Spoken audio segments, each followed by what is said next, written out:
oras. Magandang hapon po. Kinikwestiyon ni Senador Chis Escudero ang naunang pagtanggi ni House Speaker Martin Romualdez sa mga paratang na siya ang nasa likod ng People's Initiative para baguhin ang saligang batas. Ang koalisyong tutol sa charter change magpapakalat daw ng affidavit para sa mga gustong bawiin ang lagda sa People's Initiative.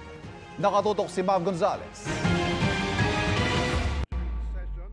Ilang beses nang itinanggi ni House Speaker Martin Romualdez ang mga aligasyon na siya ang nasa likod ng People's Initiative para sa pag-amyenda sa konstitusyon.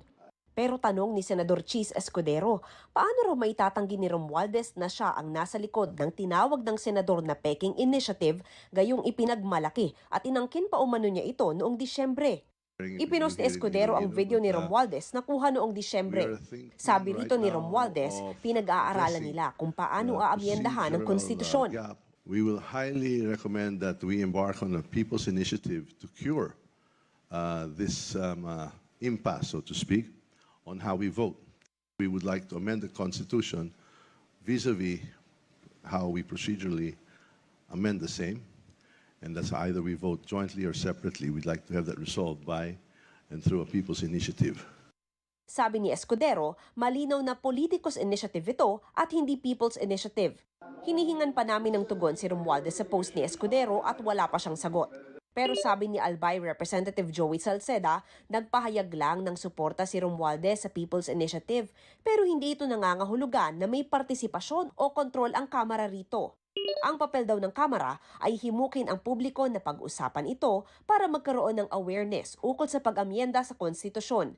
Ang grupong Bayan Muna na kasapi ng No to Chacha Coalition may inilabas na template ng affidavit para sa mga gustong bawiin ang kanilang pirma. May Ingles at Filipino na bersyon para raw mas madaling intindihin.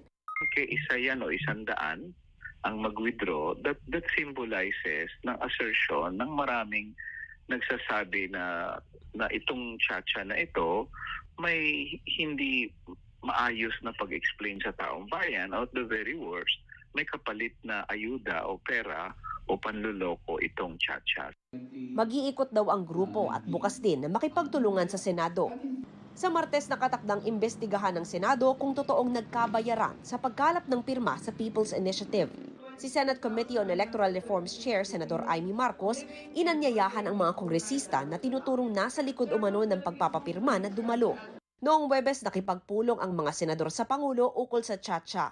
Kilala ko ang aking kapatid at parang nakatali siya. Hindi ko maintindihan paano nabihag ang aking kapatid sa mga kung ano-anong mga demonyo dyan.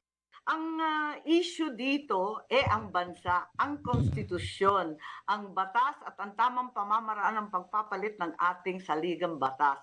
Walang kamag-anak, walang kaibigan, tiisan tayo at hindi madadali yan sa usapang pinsan, usapang kapatid. Kapag mali na ang ginagawa, tututulan ko, tiisan tayo. Sorry na lang. Para sa GMA Integrated News, Mav Gonzalez, nakatutok, 24 oras. Mga kapuso, patuloy na tumutok sa mga balita. Mag-subscribe sa GMA Integrated News sa YouTube. Sa mga kapuso abroad, samahan niyo kami sa GMA Pinoy TV at www.gmanews.tv.